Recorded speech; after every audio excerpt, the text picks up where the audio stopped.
Hello বন্ধুরা, নতুন ভিডিওতে আপনাদের সবাইকে স্বাগতম। আজকে এসেছি রাজশাহী জেলার পুঠিয়া উপজেলায় অবস্থিত পুঠিয়া রাজবাড়িতে। আজকে এই রাজবাড়ির ইতিহাস, ঐতিহ্য ও সংস্কৃতি সম্পর্কে আপনাদের মাঝে তুলে ধরব এবং রাজবাড়িটি সম্পূর্ণরূপে ঘুরে দেখাবো। তো চলুন ভিডিওটি শুরু করা যাক। পুঠিয়া রাজবাড়িতে আসতে হলে আপনাকে আসতে হবে রাজশাহী শহর থেকে বাসে বা সিএনজি করে পুঠিয়া বাজারে। এরপর এখান থেকে ভ্যান বা রিক্সা করে আপনি খুব সহজেই 10 টাকার বিনিময়ে পুঠিয়া রাজবাড়িতে পৌঁছাতে পারবেন। বাংলাদেশের রাজশাহী জেলার পুঠিয়া উপজেলা একটি বিখ্যাত প্রত্নতাত্ত্বিক ও ঐতিহাসিক স্থান। এখানে অবস্থিত পুঠিয়া রাজবাড়ি, যা শুধু একটি প্রাচীন জমিদার প্রাসাদ নয়, বরং বাংলার স্থাপত্য শিল্প, সংস্কৃতি ও ঐতিহ্যের উজ্জ্বল নিদর্শন। এই প্রাসাদ ও চারপাশের মন্দির, দালান, পুকুর ও উদ্যানসমূহ মিলে একটি অনন্য ঐতিহাসিক স্থাপনা গড়ে উঠেছে। পুঠিয়া রাজবংশের সূচনা হয় 1600 শতকে। মুঘল সম্রাট আকবরের আমলে মান্দার শাসক মানসিংহ বাংলার সুবাদার ছিলেন। তখন তিনি পুঠিয়ার এক জমিদার পরিবারকে রাজবংশ খেতাব প্রদান করেন। জমিদার পীতাম্বর রায় ও পরবর্তীতে রানী হেমন্ত কুমারী দেবী এই প্রাসাদ ও মন্দির সমূহের নির্মাণে গুরুত্বপূর্ণ ভূমিকা রাখেন।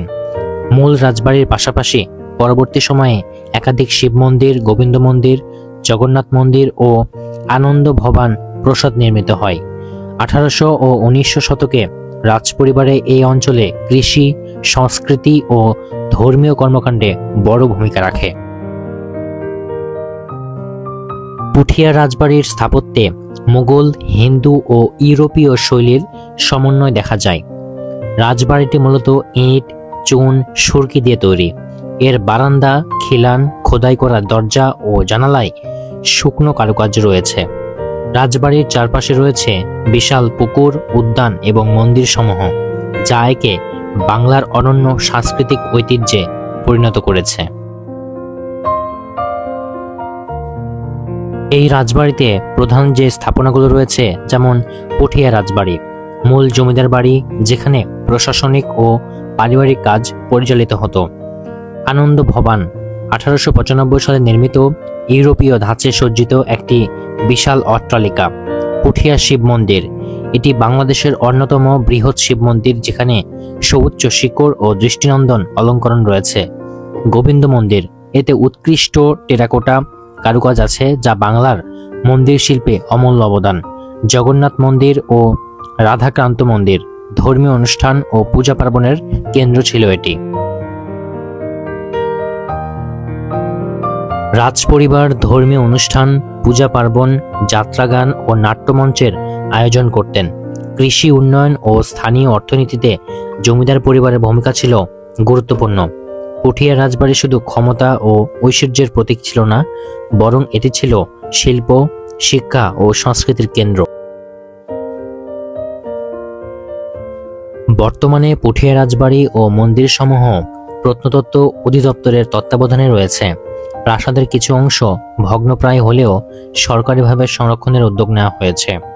মন্দিরগুলো এখনও ধর্মীয় ও সাংস্কৃতিক অনুষ্ঠান, বিশেষত শিবরাত্রি পূজা উপলক্ষে জমজমাট থাকে। দেশি বিদেশি পর্যটকদের জন্য এটি একটি জনপ্রিয় গন্তব্য। রাজবাড়ির চারপাশে পরিবেশে রয়েছে সবুজ বৃক্ষরাজি, পুকুর, খোলা প্রাঙ্গণ ও পাখির কলরব, যা পর্যটকদের কাছে অতীতের ইতিহাসের সাথে মিলেমিশে এক স্বপ্নীল আবহ তৈরি করে। 1600 শতকে মুঘল সম্রাট আকবরের শাসনামলে মানসিংহ বাংলার সুবাদার হন। মানসিংহের পক্ষ থেকে জমিদারি খেতাব প্রদান করা হয় পুঠিয়ার জমিদার পরিবারকে। এর মাধ্যমে পুঠিয়া রাজ পরিবারের সূচনা আমি পূর্বেই বললাম। 1700 শতকে জমিদার পীতাম্বর রায় রাজ পরিবারকে শক্তিশালী করেন। রাজপ্রাসাদ ও মন্দির নির্মাণ কার্যক্রম শুরু হয়। 1800 শতকে রাজপরিবারের অর্থনৈতিক ও সাংস্কৃতিক প্রভাব বিস্তার লাভ করে। গোবিন্দ মন্দির নির্মিত হয়, যেখানে অসাধারণ টেরাকোটা কারুকাজ সংযোজিত হয়। অন্যান্য মন্দিরও নির্মাণ কাজ শুরু হয়েছিল। 1900 শতকে শিব মন্দির নির্মিত হয়, যা বাংলাদেশের অন্যতম বৃহত্তর শিব মন্দির। জমিদার বাড়ির বিস্তার ঘটে এবং সংস্কার কাজ শুরু হয়। রানী হেমন্ত কুমারী দেবী সামাজিক ও ধর্মীয় উন্নয়নে ভূমিকা রাখেন। 1895 খ্রিস্টাব্দে আনন্দ ভবন প্রাসাদ নির্মিত হয় ইউরোপীয় ধাঁচে। এটি ছিল রাজপরিবারের আধুনিক অট্টালিকা, যেখানে ইউরোপীয় শৈলী ও ভারতীয় নকশার মিশ্রণ দেখা যায়। 20 শতকের শুরুর দিকে এসে জমিদারি প্রথার পতন শুরু হয়। পুঠিয়া রাজবাড়ির প্রধান যে প্রাসাদ, বিশাল আকারের ইট ও চুন সুরকির মিশ্রণে তৈরি এই প্রাসাদে ইউরোপীয় স্থাপত্যের প্রভাব চোখে পড়ে। লম্বা করিডোর, খিলানযুক্ত দরজা জানালা, ভেতরে উচ্চ ছাদ এবং জটিল নকশা দেখা যায়। রাজপরিবারের বসবাসের জন্য এখানে অন্দরমহল, সভাঘর, অতিথিশালা এবং নৃত্যকক্ষ ছিল। ছোট রাজবাড়ি ও অন্য রাজপ্রাসাদ বড় রাজবাড়ির তুলনায় ছোট হলেও এটি সুন্দর নকশা ও কারুকার্যের জন্য বিখ্যাত। এর দেওয়ালে শ্বেত সুরকি ও অলংকৃত খোদাই করা কারুকার্য রয়েছে। দরবার হল বা সভাকক্ষ, এখানে রাজারা জমিদারি শাসন সংক্রান্ত কাজ পরিচালনা করতেন। ভেতরে এখনো কাঠের খোদাই করা দরজা, জানালা এবং পুরনো আলমারিগুলো পাওয়া যায়। রাজবাড়ির ভেতরে বর্তমানে একটি ছোট জাদুঘর রয়েছে। এখানে প্রদর্শিত হয় পুরনো অস্ত্রশস্ত্র, মৃৎপাত্র, পালকি, রাজপরিবারের ব্যবহৃত আসবাবপত্র, কুষ্টিপাথরের মূর্তি, বিভিন্ন প্রাচীন দলিলপত্র ও নথি, টেরাকোটা শিল্পকর্ম ও ভাস্কর্য। এটি স্থানীয়দের জন্য একটি ঐতিহাসিক গবেষণা কেন্দ্রের মতো কাজ করছে। পুঠিয়া রাজবাড়ি সম্পর্কে আরো কিছু জেনে নেওয়া যাক। সম্রাট আকবরের সময়কালে পুঠিয়া জমিদার বংশের উদ্ভব হয়। পীতাম্বর ছিলেন পুঠিয়া রাজবংশের প্রতিষ্ঠাতা। বহিঃশত্রুর হাত থেকে রাজবাড়িটিকে রক্ষা করার জন্য রাজবাড়ির চারপাশে 5টি দিঘি অর্থাৎ শিবসাগর দিঘি, গোবিন্দসাগর দিঘি, রাধাসাগর দিঘি, মরাচৌকি দিঘি, হুগলা দিঘি দ্বারা বেষ্টিত। শ্যামসাগর দিঘি রাজা পীতাম্বর পুঠিয়া রাজবাড়ির সৌন্দর্য বৃদ্ধির জন্য জলাশয় থেকে পুকুরে রূপান্তরিত করে, যা শ্যামসুন্দর দিঘি নামে পরিচিত।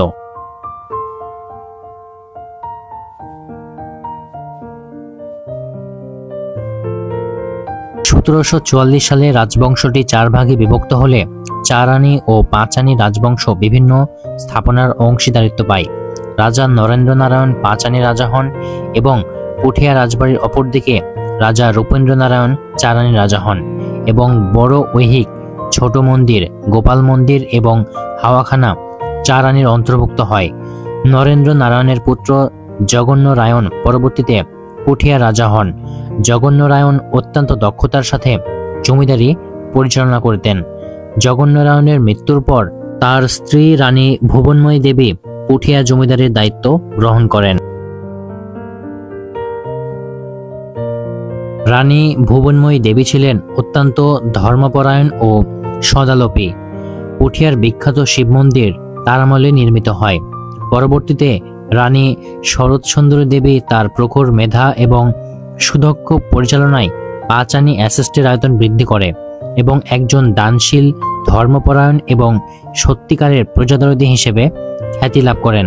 তার নিঃস্বার্থ দান ও প্রজাকল্যাণের কথা বিবেচনা করে ব্রিটিশ সরকার 1877 সালে তাকে মহারানী উপাধিতে ভূষিত করেন।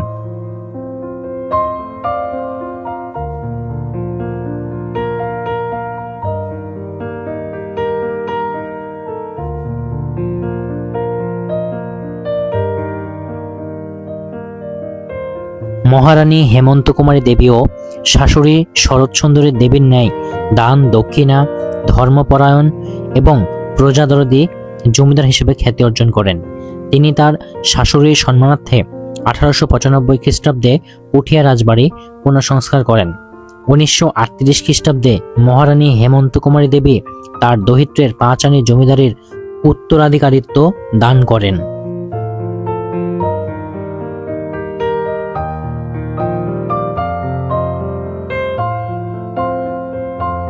মহারানী হেমন্ত কুমারী দেবী 1942 খ্রিস্টাব্দে কাশীতে মৃত্যুবরণ করার পর 5 আনি অ্যাসেস্ট বাংলা জমিদারি প্রথা উচ্ছেদের পূর্ব পর্যন্ত ট্রাস্টি বোর্ড অনুযায়ী তিন দৌহিত্র কর্তৃক এজমালিতে পরিচালিত হয়। পরবর্তীতে পাকিস্তান আমলে 1950 খ্রিস্টাব্দের পর পুঠিয়া রাজবংশের সমাপ্তি ঘটে। পুঠিয়া জমিদারি বা রাজাগণ সমসাময়িক চাহিদার প্রয়োজনে প্রশাসনিক কার্যক্রম পরিচালনার নিমিত্তে ও ধর্মীয় অনুভূতির তাড়নায় উল্লেখযোগ্য সংখ্যক মন্দির সহ অন্যান্য স্থাপত্য কাঠামো নির্মাণ করেন। পুঠিয়ার এই ধরনের বেশ কিছু ইমারত আছে, যার মধ্যে 14টি প্রাচীন নিদর্শন সংরক্ষিত পুরাকীর্তি হিসেবে ঘোষণার মাধ্যমে প্রত্নতত্ত্ব অধিদপ্তরে রক্ষণাবেক্ষণ করেছে।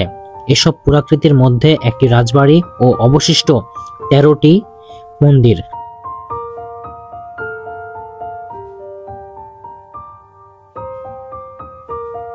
পুঠিয়া রাজবংশের বিভিন্ন শরিকগুলোর মধ্যে পাঁচানী ও চারানী শরিকদ্বয় বেশ সুনামের সাথে জমিদারি পরিচালনা করে।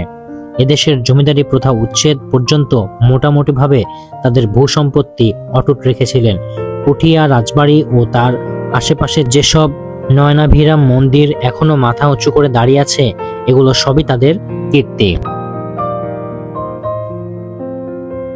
পরিশেষে পুঠিয়া রাজবাড়ি ও এর সাথে সংশ্লিষ্ট স্থাপনাগুলো বাংলাদেশের স্থাপত্য শিল্প, ধর্মীয় ঐতিহ্য ও জমিদারি ইতিহাসের এক অমূল্য দলিল।